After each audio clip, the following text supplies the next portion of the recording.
Bom dia, meus irmãos e irmãs, em nome do Senhor Jesus, o Senhor da glória. Meus irmãos, vamos orar ao Senhor nosso Deus e depois nós vamos meditar na palavra do Senhor. Oremos. Bondoso Pai celeste, Deus e Pai de nosso Senhor Jesus Cristo, nós te louvamos porque tu nos deste tão grande salvação por meio dele, o teu Cordeiro, o Cordeiro de Deus que tira o pecado do mundo. Te louvamos porque o Senhor nos deu o Santo Espírito que em nós habita quando passamos a crer no Teu Filho. Que graça, quanta graça! E agora, Senhor, derrama graça sobre nós, a graça do viver santo, de modo a glorificar-te, de modo a engrandecer o nome de nosso Senhor Jesus Cristo. Perdoa os nossos pecados, que tudo aqui diga glória. Oramos em nome de nosso Senhor e Salvador Jesus Cristo. Amém.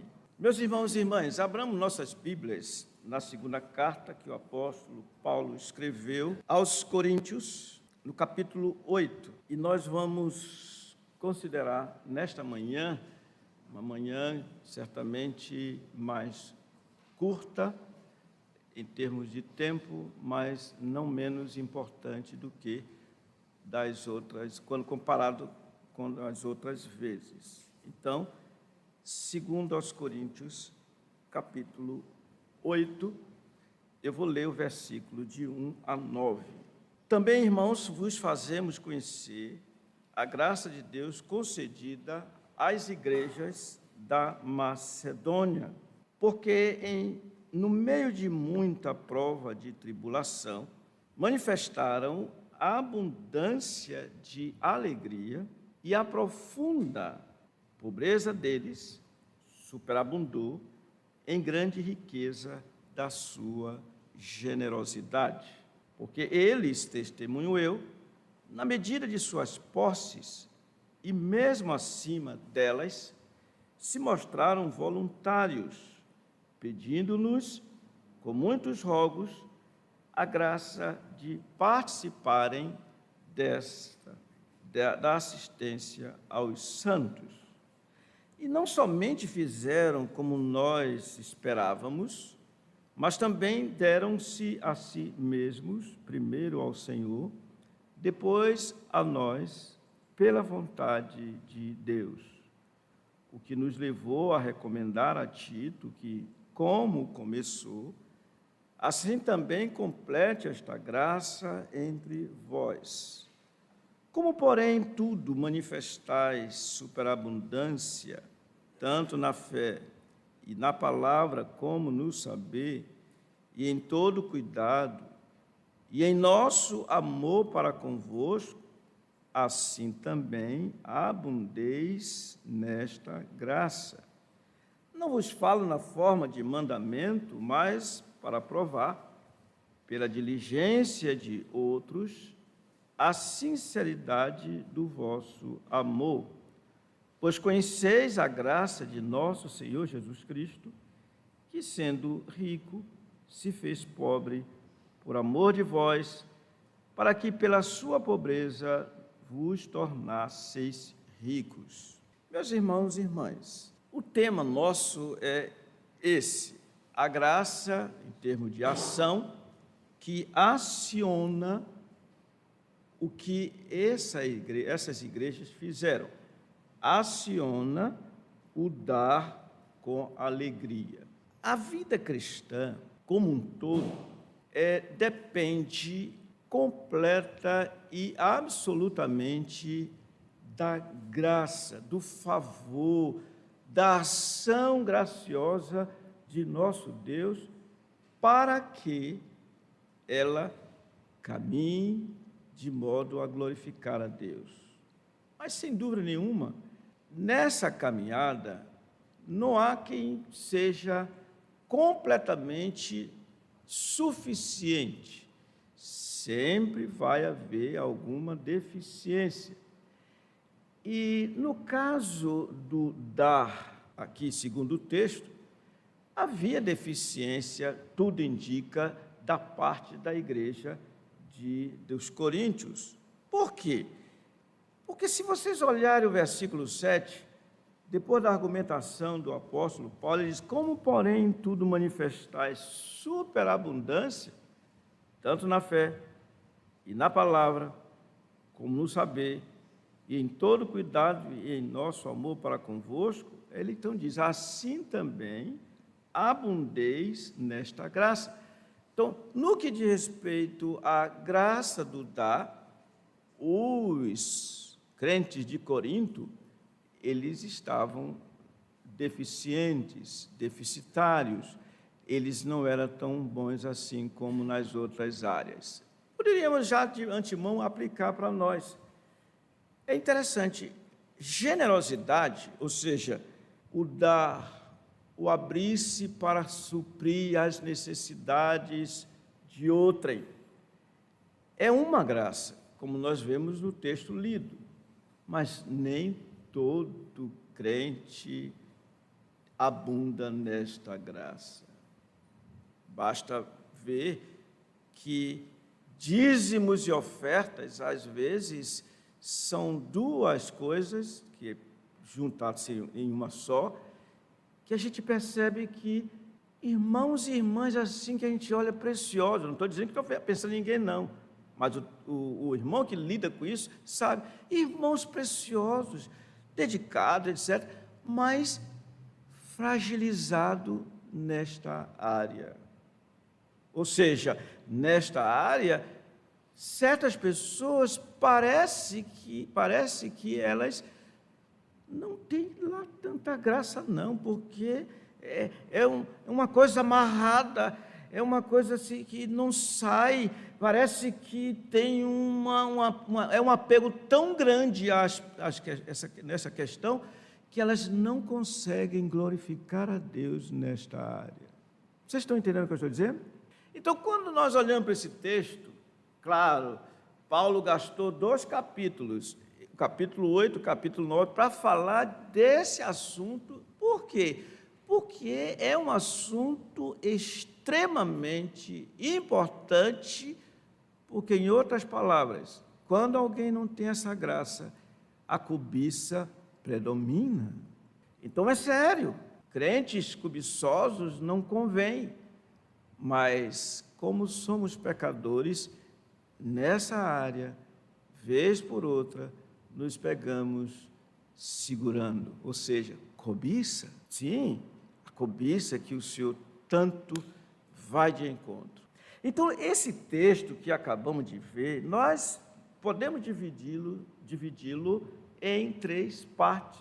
Na verdade, eu estou sendo repetitivo, ainda que tenha mudado o tema e tenha mudado alguns aspectos, não que fugiu do que já foi dado, mas por uma questão didática. Então, a primeira coisa que nós veremos, a primeira parte, é as igrejas. Aqui nós vemos as igrejas que a graça tornou doadoras exemplares. Isso está aqui nos versículos 1 a 5.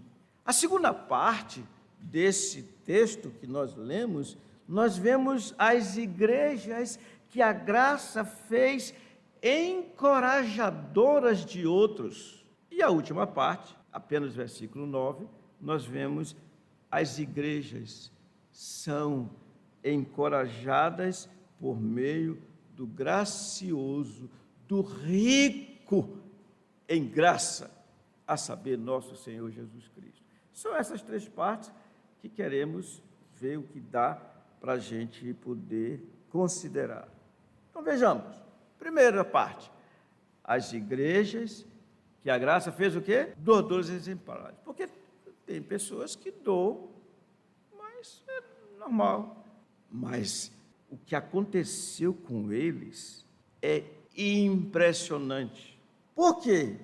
Dos 5 primeiros versículos, só lendo o texto já é suficiente para nós vermos que o Senhor derramou graça sobre essas igrejas. Porque diz assim, também, irmãos, vos fazemos conhecer o que, irmãos? Lendo, cadê o texto? O que diz? A graça de Deus, concedida às igrejas da Macedônia. Então, aqui, nessa primeira parte, por uma questão didática, os 5 primeiros versículos, nós dividimos assim: as igrejas doam impulsionadas pela graça do Senhor. O versículo 1 é claro nisso. Depois veremos, as igrejas doam na alegria do Senhor. Está aí no versículo 2.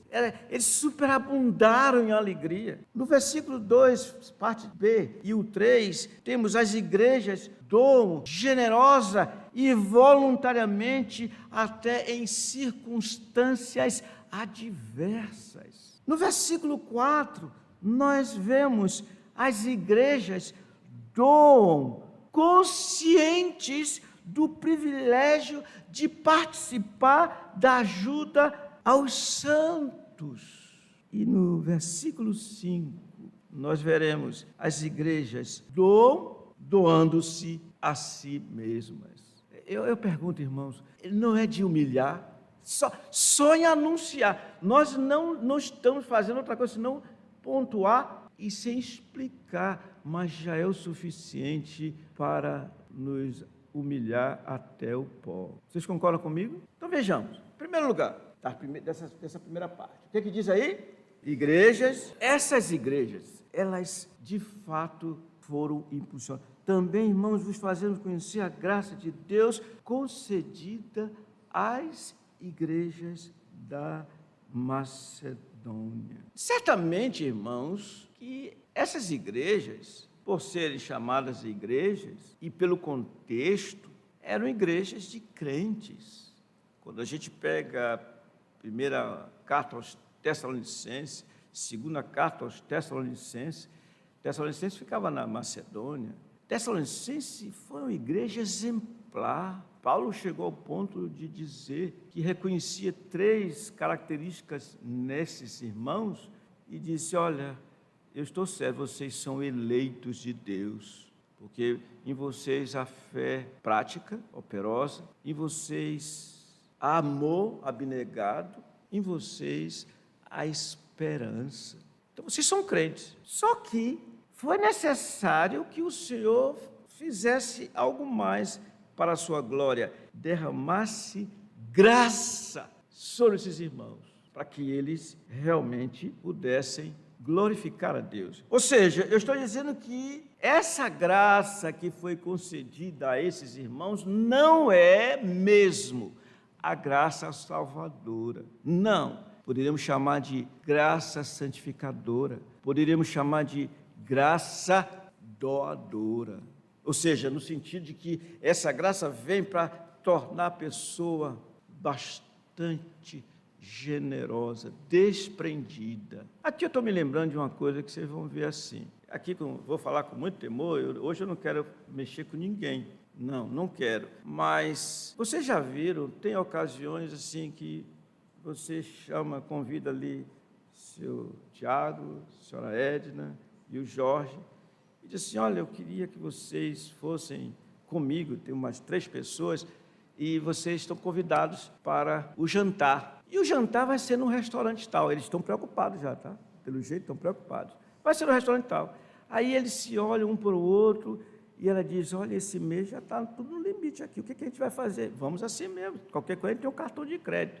Tá bom, então vão. Aí na hora que alguém diz: a conta, seu garçom, por favor. Aí os outros já estão tirando a maquininha. Você sabe desse. Aí, ó, são 10 pessoas, dividido por 10, vai dar X para ele. Aí eles já ficam atemorizados, porque foram convidados e agora vão ter que pagar. Mas quem sabe alguém chega e sussurra, diz: seu Tiago, não se preocupe, alguém já financiou a de vocês. Isso é comum, irmãos? Responde. Não, o comum é assim, no máximo, cada um paga a sua. Mas você não convidou, miserável, eles 3? Como é que você convida eles 3? Você não pergunta se eles têm condições e você ainda traz uma carga sobre eles dessa maneira? Pague a conta deles. Quem convida, minha mãe dizia, dá banquete. Aliviados?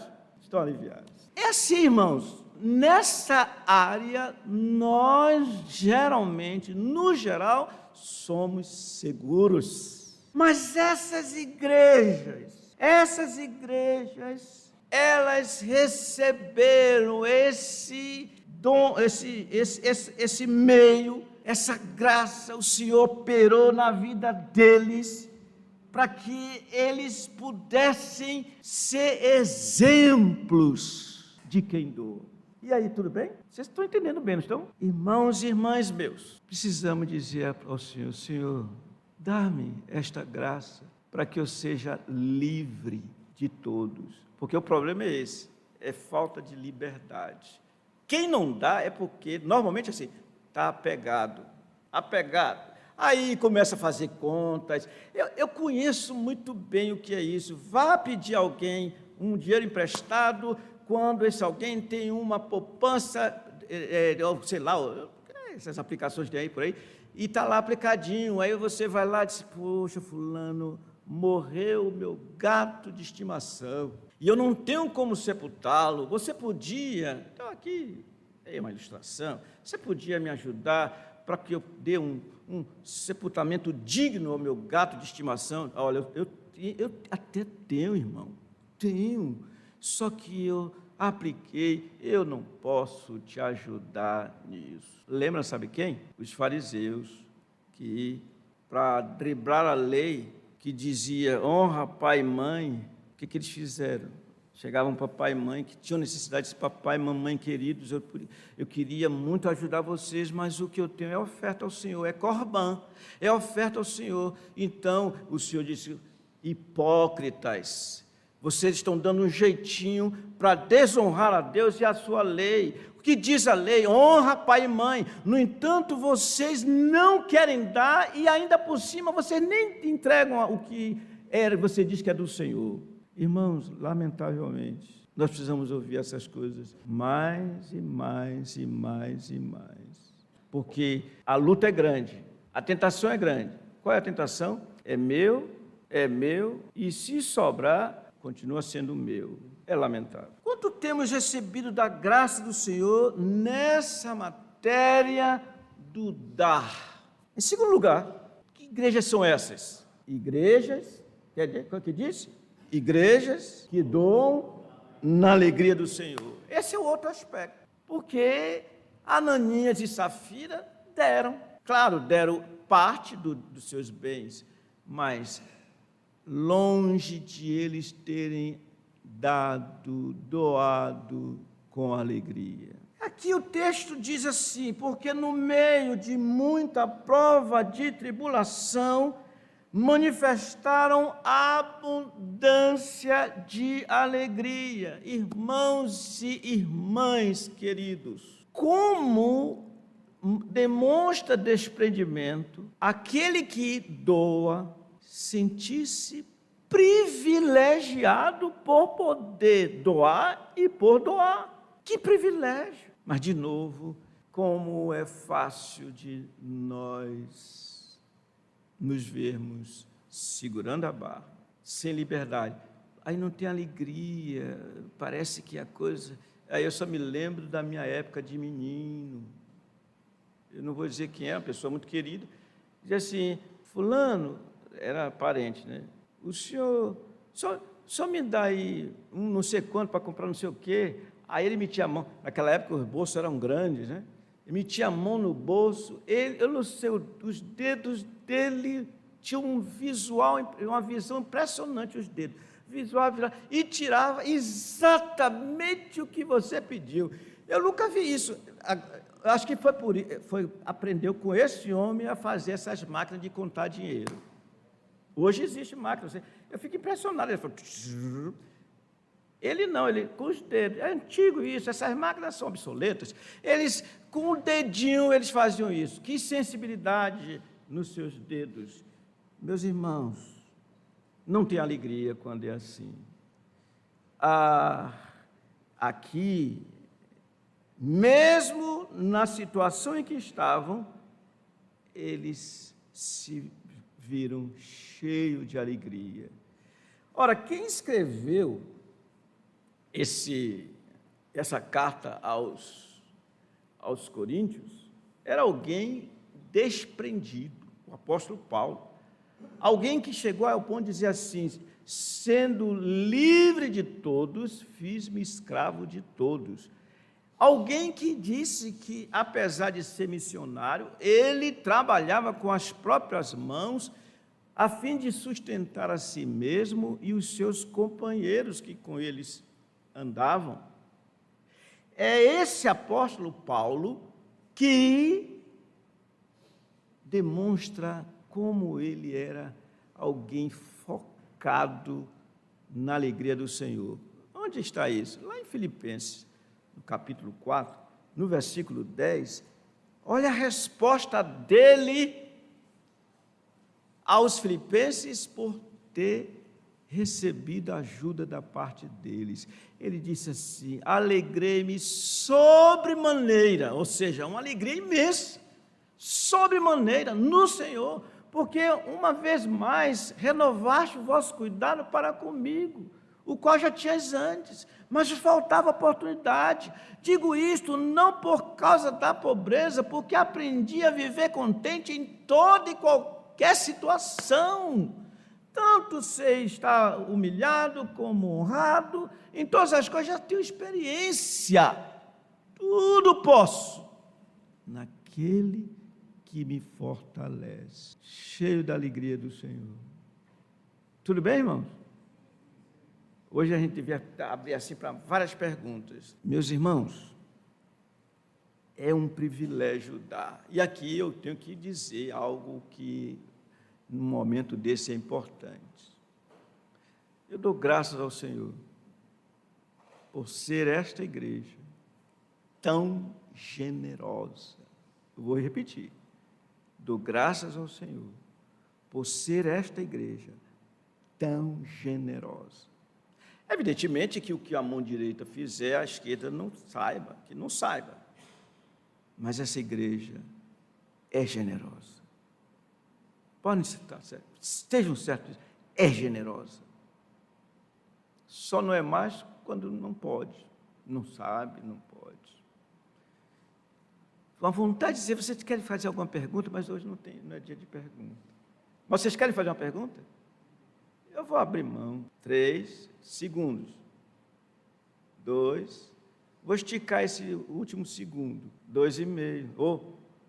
Sim, 1,5. Muito bem. Até que enfim. Provoquei e saiu. Cadê você? Se vira aí. Dá o jeito, né? A pergunta do irmão gira em torno de que ele conhece algumas pessoas que são desigrejados, né? São crentes e que fazem doações, dão até testemunho, mas, no entanto, devido a algumas divergências, eles não congregam. E a pergunta do irmão é se é válido a doação que essas pessoas fazem diante de Deus. Está correto, irmão? Sim, ele disse que está correto, então diga. Fale. Se é válido uma pessoa que não congrega por divergências em igrejas, eles doarem, ele está, eu acho, falando em termos de oferta, diante de Deus. Ok. Bem, quem nos julga é o Senhor, certamente. No entanto, é muito fácil atitudes como essas ser medo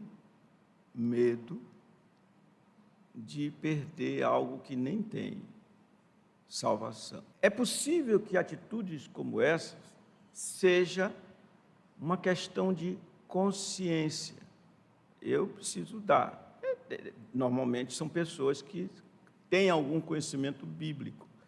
Então, chega lá e vê falar de dízimos e ofertas. E se elas não tiverem conhecimento de bíblico, elas já devem ter ouvido milhões de vezes alguns pastores bradando: entregue seu dízimo, você vai ganhar não sei o quê, aquelas promessas que nós conhecemos. Bem, um dos piores pecados, por que não dizer talvez o pior dos pecados, é não congregar-se. Porque não congregar-se é quase sinônimo de dar as costas para o Salvador.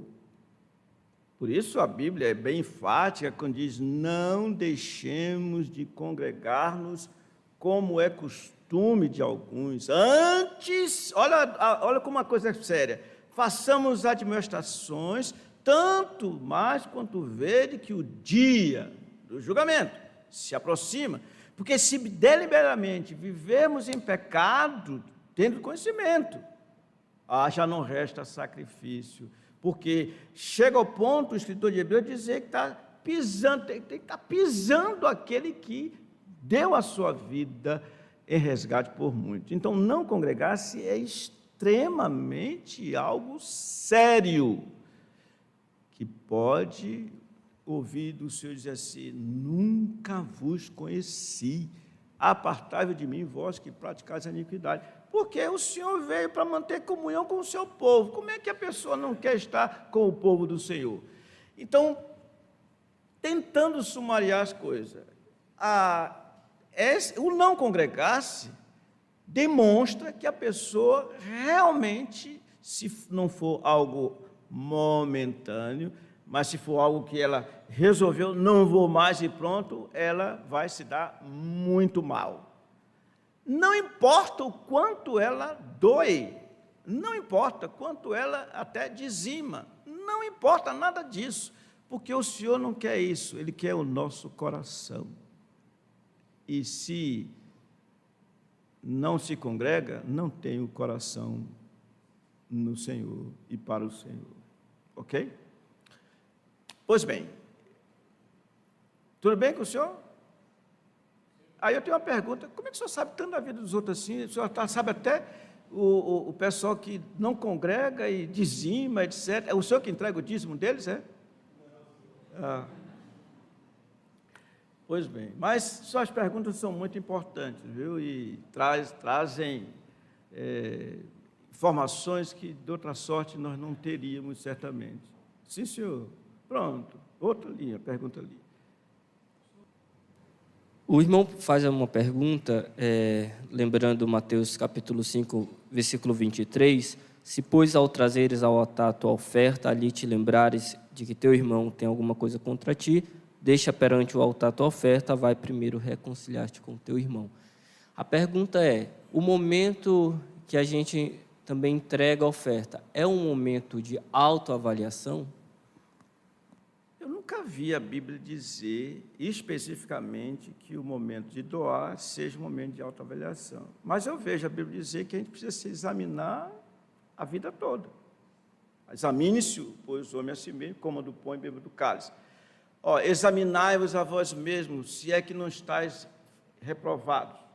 Então, o autoexame é algo muito importante. Daí que nós devemos viver conscientes daquilo que fazemos ou deixamos de fazer, inclusive esse de doar. O que eu preciso ter certeza de que está acontecendo comigo? É que eu estou doando mesmo. O que eu quero dizer? Eu estou doando mesmo. Sabe quando é que eu não dou mesmo? Quando eu não faço com alegria. Porque se eu faço com tristeza, lá no final, no fundo, eu não queria perder isso aqui, não. Então eu não doei. Eu fiz qualquer coisa, menos doar. Porque Deus se agrada de quem dá com alegria. Então, serve, para qualquer situação serve. Ok? Pois bem, nós vamos ter que continuar com isso em outra oportunidade, mas esse texto, ele é claro, estou falando desse ponto 2, quando diz a condição na qual as igrejas se encontravam no momento de doarem. Vejam a liberdade deles. Eles estavam em meio de muita tribulação. Aí diz assim, em meio de muita prova de tribulação. No entanto, eles se alegraram com a possibilidade de servirem aos santos, conforme o texto nos mostra. Por isso, meus irmãos, podemos dizer que a alegria no dar é um elemento fundamental e comprobatório de termos a graça do Senhor em nós nesta matéria. Com isso, eu quero dizer o seguinte: longe de mim afirmar que quem não doa no momento, a não ser que viva doando sem se alegrar nunca, mas quem não doa, quem não se alegra em alguns momentos, precisa de arrependimento, mas não vou dizer que não é crente. Tudo bem? Como o tempo já urge, e a gente precisa terminar, deixa eu olhar aqui como é que está a situação. Como o tempo urge, meus irmãos, eu gostaria de dizer aos irmãos, eu falei assim, esta igreja é generosa, graças ao Senhor. Mas eu pergunto assim, você que congrega aqui, está incluído no rol dos generosos? Porque, irmãos,